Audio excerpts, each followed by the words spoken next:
Operation hijack लगातार जारी है। हम तो ये कहेंगे, सवाल जो आखिर में उठा कि अधिकारियों को दिख नहीं रहा है या फिर देखकर भी आंखें उन्होंने अपनी बंद कर रखी हैं, इसके कारण क्या है? जो विभूति नारायण सर ने काउंट कराए हैं वो भी एक बहुत बड़ा कारण है। आप देख रहे हैं कि किस तरीके से इन बसेस को एंड टू एंड यात्रा जो करनी है, जर्नी है, वही अलाउ है। बीच में सवारियां ना बिठा सकते हैं, ना टिकट काट सकते हैं, ना उतार सकते हैं, लेकिन धड़ल्ले से ये सब कुछ हो रहा है। तमाम खास मेहमान हमारे साथ बने हुए हैं। और अब माधव आनंद जी, आपसे मेरा सवाल है, आपने देखा था कि पिछले साल से जो 3-4 शब्द हैं वो हर किसी की जुबान पर थे, बेबसी, लाचारी, मजबूरी। लोगों ने अपना सब कुछ बेचा है। कोरोना ने तो मारा, लेकिन लोगों ने सब कुछ बेचा है। खाने के लिए खाना नहीं था, पैसे नहीं थे, अपने गांव गए, लेकिन इन वसूलीदारों ने उनसे वसूली की है, मजबूरी का फायदा उठाया है। इंसानियत कहीं बची है या नहीं बची है? सरकार, सिस्टम, पुलिस और हर जगह। कहता हूं कि लगातार इस तरह के खुलासे करती आई है। पहले भी पूर्व में भी खुलासा किया और अभी भी आपका खुलासा जारी है। कुछ लोग, मुट्ठी भर लोग इस देश में जरूर हैं जो इस प्राकृतिक आपदा या महामारी में कमाने का अवसर तलाशते रहते हैं, और ये पूरा गैंग है मुझे लगता है। और जिस तरह से प्रोटोकॉल, जो गाइडलाइंस बनाए गए हैं कोविड के, उस गाइडलाइंस का उल्लंघन करना, जबरदस्ती वसूली करना, मुझे लगता है हम सब लोग को अब सोचने की जरूरत है। ऐसा नहीं है कि हम लोग सत्ता में हैं या रूलिंग पार्टी में हैं तो हम लोग इसको संज्ञान में नहीं लेते हैं। मनोज भाई ने सही कहा, मेरे बीजेपी के जो मेरे साथी, उन्होंने सही कहा कि अगर आप कुछ खुलासा करते हैं तो सरकार भी संज्ञान में लेती है। अगर कहीं चूक हुई है पुलिस प्रशासन से, चाहे वो स्टेट का मैटर हो या सेंट्रल गवर्नमेंट का मैटर हो, हम सबको कलेक्टिव रिस्पॉन्सिबिलिटी बनती है कि हम लोग उसमें सुधार करें। अगर ये धंधा हो रहा है, गोरख धंधा हो रहा है, जबरदस्ती वसूली किया जा रहा है, एक जगह पे 4 लोगों को बैठाया जा रहा है, नियम की धज्जियां उड़ाई जा रही है, तो कहीं ना कहीं हम लोग के सिस्टम का फेलियर है और हम सब लोग को इसको एक्सेप्ट करना चाहिए।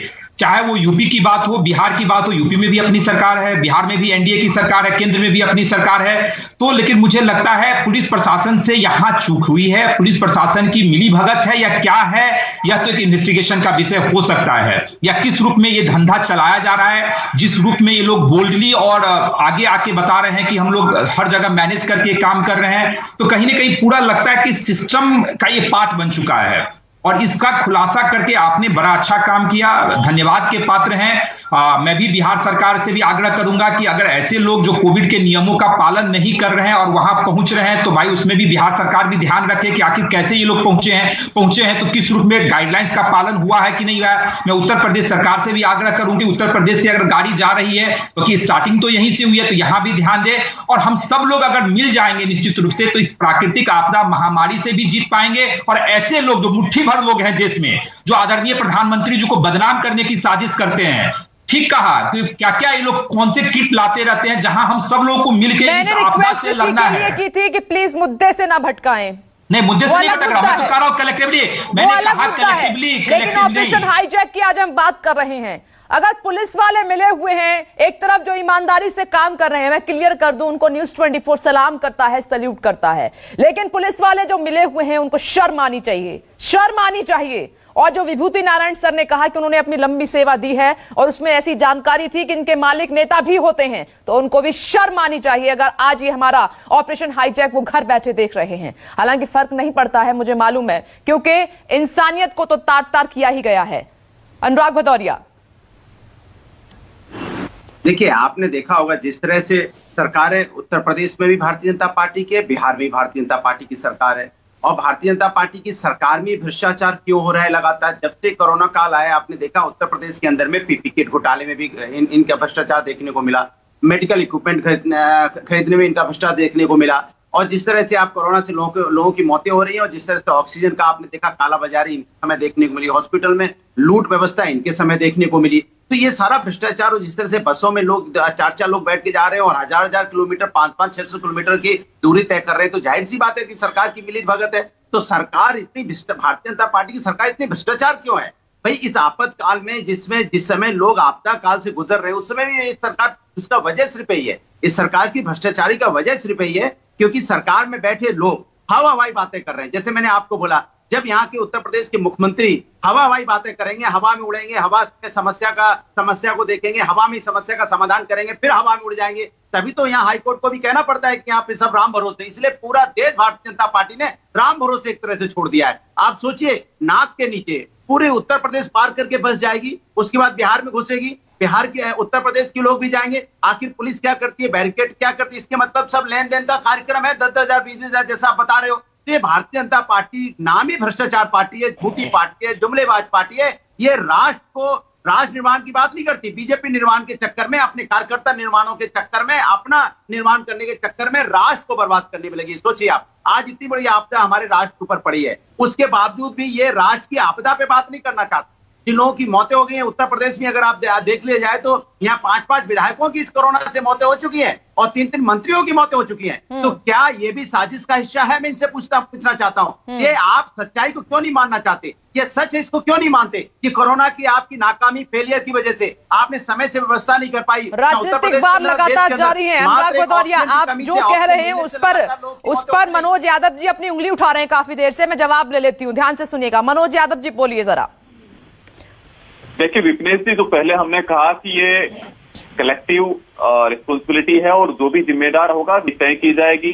आपने देखा कि पहले जब एम्बुलेंस का मामला उठाया था तो उसपे सबके रेट तय कर दिए गए थे, किलोमीटर के हिसाब से रेट भी तय कर दिए गए थे।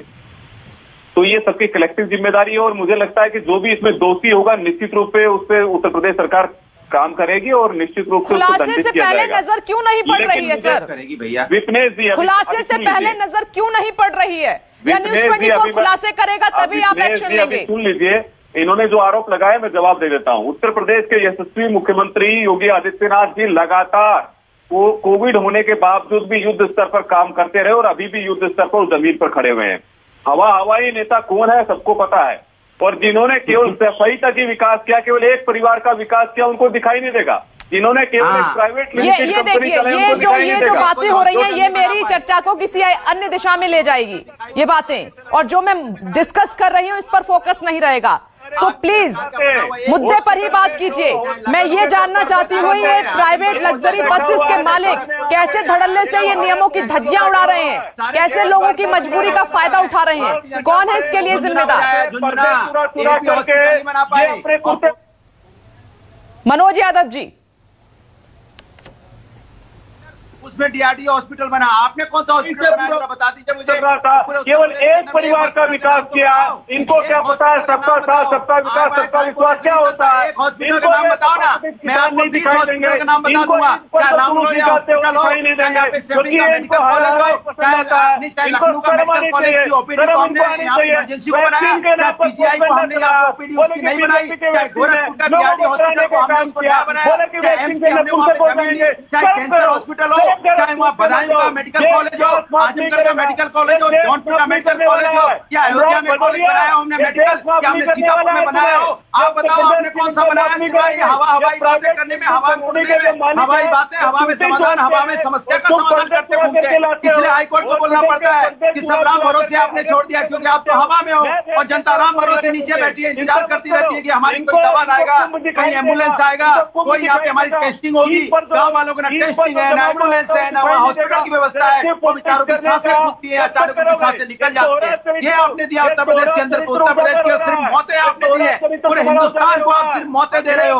और कुछ आपने नहीं दिया। एक हिंदुस्तान जो सबसे ज्यादा ऑक्सीजन का प्रोड्यूस करता है, ऑक्सीजन का उत्पादन में देश वर्ल्ड में नंबर 1 है, और वहाँ के लोग बिना ऑक्सीजन से मिल जाए, वहाँ पे अपनी बच्चियों को, अपनी माँ को ऑक्सीजन देने के लिए मुंह से मुंह लगा के ऑक्सीजन देना पड़े। एक पत्नी अपने पति को ऑक्सीजन देने के लिए मुंह से मुंह लगा के ऑक्सीजन देगी ऑटो रिक्शा में।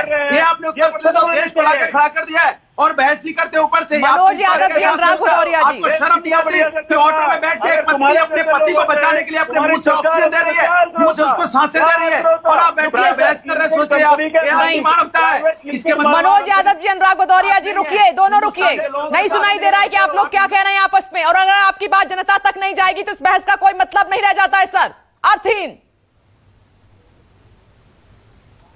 आनंद माधव जी,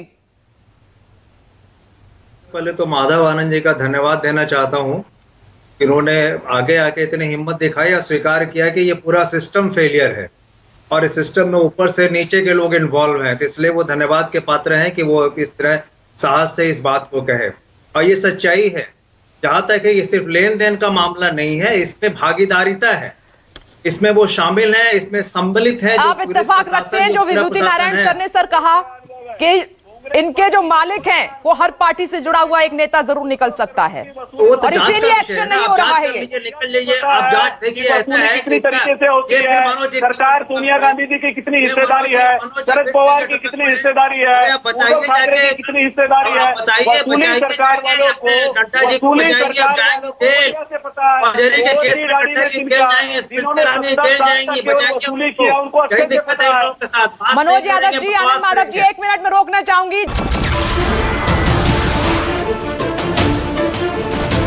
नमस्कार, मैं हूं मानक गुप्ता। अगर आपको हमारा ये वीडियो पसंद आया हो तो इसे लाइक और शेयर जरूर करें और हां, हमें सब्सक्राइब और फॉलो करना ना भूलें ताकि आप देश और दुनिया की कोई खबर मिस ना करें। तो जुड़े रहिए हमारे साथ और देखते रहिए न्यूज़ 24।